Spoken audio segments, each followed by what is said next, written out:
তো hello everyone, কেমন আছো তোমরা সবাই? আমি চলে এসেছি আবার নিউ ব্লগ নিয়ে, রবিবারের একটা আউটিং নিয়ে, যেটা আমি তোমাদের সবাইকে দেখাবো।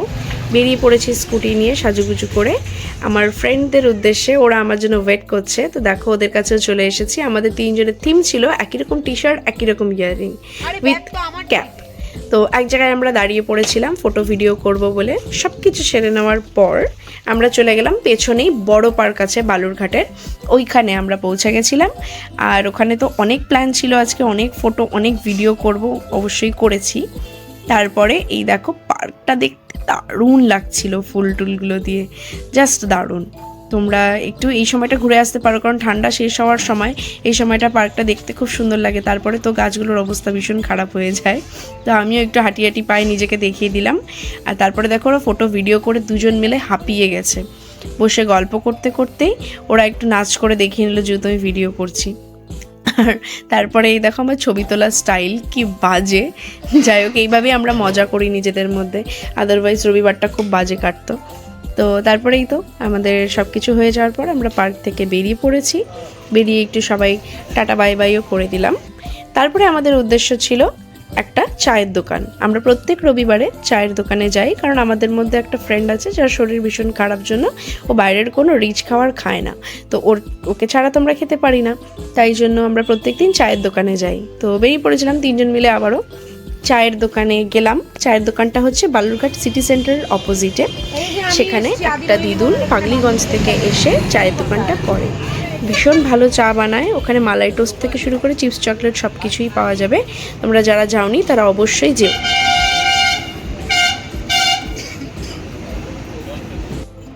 তো দেখো মাটির ভাঁড়ে চা সার্ভ করছিল, ভীষণ ভালো লাগলো চাটা খেতে। তারপরে আমরা কি করলাম, রাস্তা ক্রসে বালুরঘাট সিটি সেন্টারে চলে গেছিলাম। ওখানে আমরা প্রত্যেক দিন আড্ডা দিই, তো ওখানেই আমাদের ঠেক বসে। যাই হোক, হঠাৎ করে আমার চাটাও আমি একটু দেখিয়ে নিলাম, সাথে রিনিতার মুখটাও। তো দেখো ওইও চা নিয়েছে। তারপর বাড়ি আসার পর রাত্রিবেলা একটা অন্নপ্রাশনের প্ল্যান ছিল, ওটার জন্য রেডি হয়ে নিলাম ঝটপট করে, নিয়ে বেরিয়ে পড়েছিলাম আমার কাকুর সাথে। আর বাড়ির কেউ যাবে না বলে কেউই যায়নি, আমি আর কাকুই গেছিলাম। তো বাড়ি থেকে কিছু দূরেই ছিল, খুব একটা বেশি কাছেও ছিল না। জায়গাটা হচ্ছে কলেজ মোড় আয়োজন লজে। তো দেখে নাও রাস্তা দিয়ে যাচ্ছি।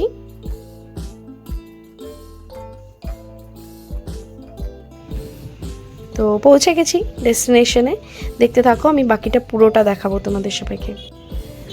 এই হচ্ছে ডেকোরেশন অন্নপ্রাশন বাড়ির। আর এই যে আমি আর আমার কাকু ঢুকছি ভেতরে। এত সুন্দর সাজিয়েছিল, দারুণ লাগছিল। বেরোনোর সময় তো আমরা প্রচুর ছবিও তুলেছি। আলটিমেটলি এখনকার দিনে তো সবাই এত সুন্দর একটা ব্যাকগ্রাউন্ড খোঁজে ছবি তোলার জন্য। তারপর আমরা ধীরে ধীরে ধীরে ধীরে উঠে গেলাম। উঠে গিয়ে দেখছি ওপরে তো লোকজন রয়েছে অনেক। তো এই যে কত লোকজন, একদিকে লোকে খেতে বসেছে, একদিকে যার অন্নপ্রাশন তাকে নিয়ে তার বাবা দাঁড়িয়েছিল। তো আমি একটু করে তাকেও একটু দেখিয়ে নিলাম, ঘুমোচ্ছিল কোলের মধ্যে। ওরা দুই ভাই, একজনকে দেখাতে পেরেছে, একজনকে দেখাতে পারিনি, আরেকজনের কোলে ছিল। তারপরে এই যে লোক খাচ্ছে এটা দেখে স্টার্টারের দিকে আমার একটু নজর গেল। তারপরে আমি চলে গেছিলাম স্টার্টারে ছিল চিকেন পাকোড়া, ভেজ পাকোড়া, আর সাথে ছিল রাবড়ি জিলাপি। তো ওটা খাওয়ার পরে দেখলাম সবাই খেতে বসে গেছে, বেশি রাত করলে আবার জায়গা পাওয়া যাবে না। তারপরে এই যে খেতে বসে গেছিলাম, মেনুটাও একটু ঝট করে দেখিয়ে নিলাম। তারপরে মেনু ওয়াইজ সব কিছুই আমার প্লেটের মধ্যে পড়ছিল। এটার একটা ছোট্ট করে ভিডিও করে নিলাম সবাইকে দেখানোর জন্য, কেউ আবার লোক দিও না। যাই হোক, ভীষণ ভালো ছিল।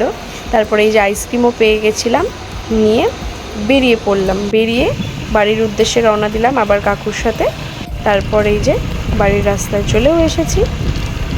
আর খুব বেশি দেরি করবো না, আবার বেশিও কিছু বলবো না, তবে আজকের জন্য এইটুকুই। তোমরা সবাই ভালো থেকো, আর বলো আমাকে ভিডিওটা কেমন হয়েছে। ভালো হলেও বলবে, খারাপ হলেও বলবে। তো যাই হোক, আজকের জন্য টাটা, সবাই ভালো থেকো, বাই বাই। আমি বাড়ি পৌঁছে গেছি আলটিমেটলি।